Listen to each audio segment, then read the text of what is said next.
Good morning friends, praise the lord. આજે 27 September 2025 Saturday છે.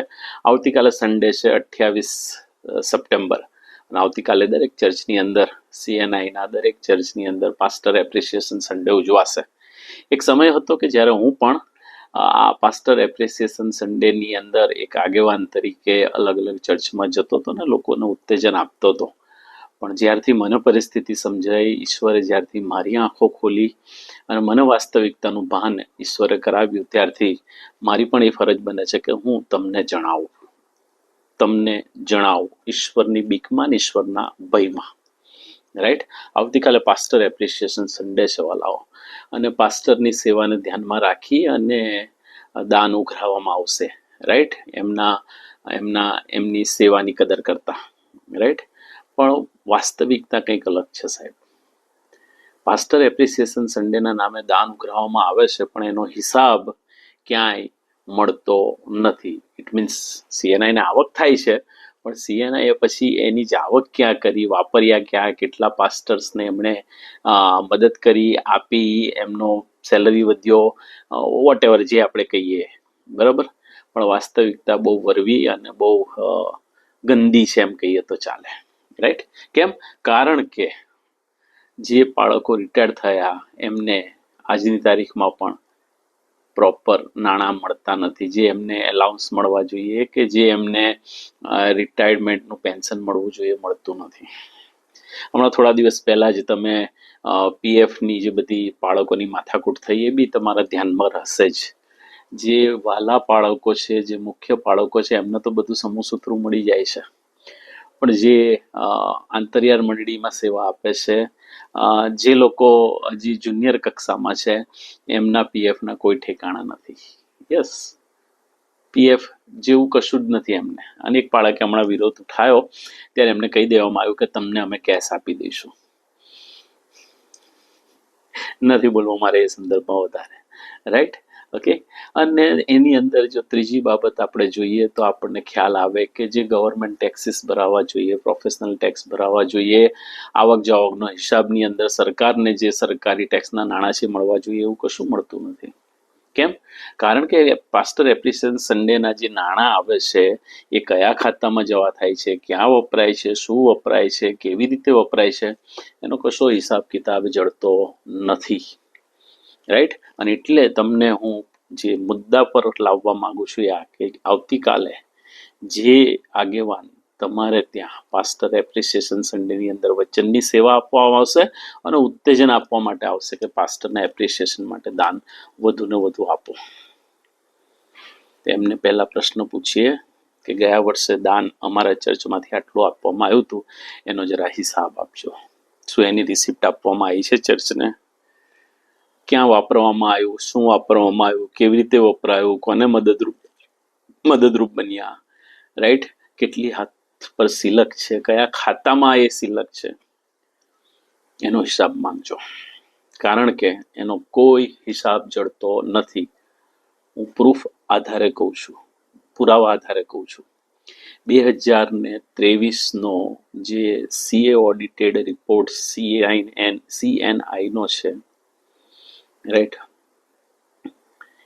એ CA chartered એકાઉન્ટન્ટે જે નોંધ કરી છે કે બધો જ વ્યવહાર કેશમાં ચાલે છે.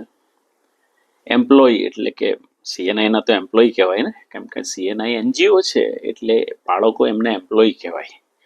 એટલે એ એમ્પ્લોયને એમનો પ્રોફેશનલ ટેક્સ પ્રોપર ભરાતો નથી.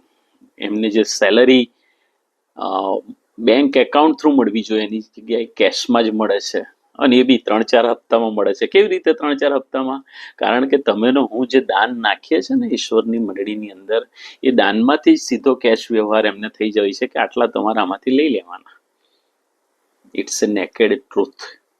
આ નગ્ન સત્ય છે. અને એટલે બાળકને 3-4 સ્ટેજની અંદર દર અઠવાડિયે સેલરી મળતો રહે. બીજા શબ્દોમાં એમ સમજીએ આપણે સામાન્ય સમજણની અંદર, રાઈટ. અને આ વરવી વાસ્તવિકતા છે. વરવી વાસ્તવિકતા છે. કેમ? કારણ કે તમારા ને મારા માટે શરમજનક બાબત એ છે, રાઈટ, કે સીએનઆઈ એ એનજીઓ છે અને સીએનઆઈ એ ઈશ્વરની મંડળી, જેની અંદર તમે ને હું ભજન કરવા બેસીએ છીએ, એ કોઈની તો છે નહીં, ઈશ્વરની છે, જીવતા ઈશ્વરની છે. એની અંદર ભજન સાથે બેસીને કરવું કશું જ ખોટું નથી. ગમે ત્યાંના હોઈએ, ગમે તેવા હોઈએ, બરાબર.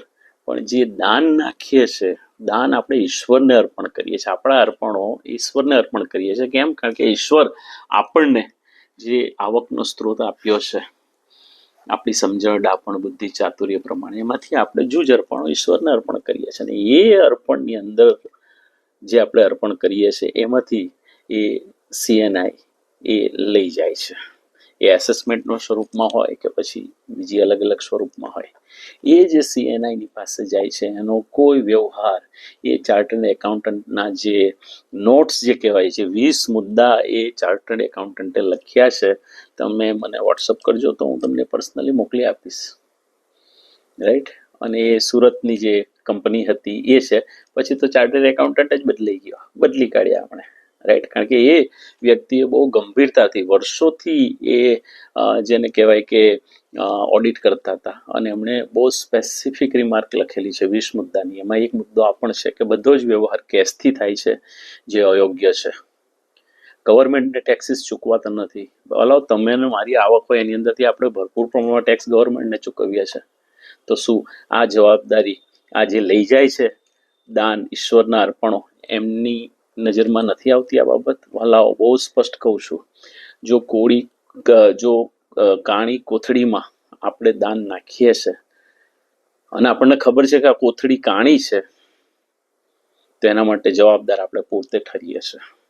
અને એટલે એ કાણી કોથળીનું કાણું બંધ કરવાની જવાબદારી બધાની છે, મારી ને તમારી બધાની છે. કેમ? કારણ કે ઈશ્વર આપણી પાસે જવાબ માંગશે. કેમ? કારણ કે ઈશ્વરે આપણને સામર્થ્યનો, સાવધ બુદ્ધિનો અને પ્રેમનો આત્મા આપેલો છે. આપણે ત્યારે એમ કહીને છટકી નહીં શકીએ, છૂટી નહીં જઈએ કે ઈશ્વર જોશે. ઈશ્વર તો જોશે જ, ઈશ્વર તો ન્યાય કરનાર છે જ. પણ તમને ને મને પ્રાણી તરીકે ઈશ્વરે નથી મૂક્યા, એમની પ્રતિકૃતિ તરીકે મૂક્યા છે, રાઈટ. આપણને સદબુદ્ધિનો, સમજણનો, ડાપણનો આત્મા ઈશ્વરે આપ્યો છે. અને એટલે વાલાઓ, ઈશ્વરની મંડળીમાંથી, એ સાર્વત્રિક મંડળીના જે તમે ને હું ભાગીદાર છે, એને જે આપણે અર્પણો કરીએ છીએ, એ અર્પણોમાંથી જો કોઈ પોતાના ખિસ્સા ભરવા માટે, પોતાની હાટડીઓ ચલાવવા માટે, પોતાના ઘર ચલાવવા માટે, પોતાના રોજના કામના નાણાં એમાંથી ઉપાડે છે, એમાંથી લઈને વાપરી ખાય છે, તો એ ભયંકર છે વાલાઓ. અને એટલે ફરીથી કહું છું, ભારત દેશના બંધારણના આર્ટિકલ 25 અને 26નો વ્યક્તિગત અભ્યાસ કરો તો ખ્યાલ આવે કે આ સીએનઆઈ એ કોઈ ધાર્મિક ચર્ચ નથી. ફરીથી કહું છું, આ સીએનઆઈ એ કોઈ ધાર્મિક સંગઠન, વ્યવસ્થાનો ભાગ નથી. આર્ટિકલ 25 પ્રમાણે તો સમજવાના માટે પ્રયત્ન કરીએ તો જે સુપ્રીમ કોર્ટે છે એણે સ્પષ્ટ કહી દીધું કે આર્ટિકલ 25 પ્રમાણે આ સીએનઆઈ એ કોઈ ધાર્મિક સંગઠન નથી. ઇટ મીન્સ એ ખ્રિસ્તી છે જ નહીં. અને આર્ટિકલ 26 પ્રમાણે એ કોઈ ધાર્મિક સંગઠન નથી. તેમ છતાં એ જે ધાર્મિક સંગઠનો, જે 6 ધાર્મિક સંગઠનો ભેગા મળીને સીએનઆઈ બન્યું એમ એ કહે છે, પણ એ ધાર્મિક 6 સંગઠનો ડિઝોલ્વ થયા જ નહોતા.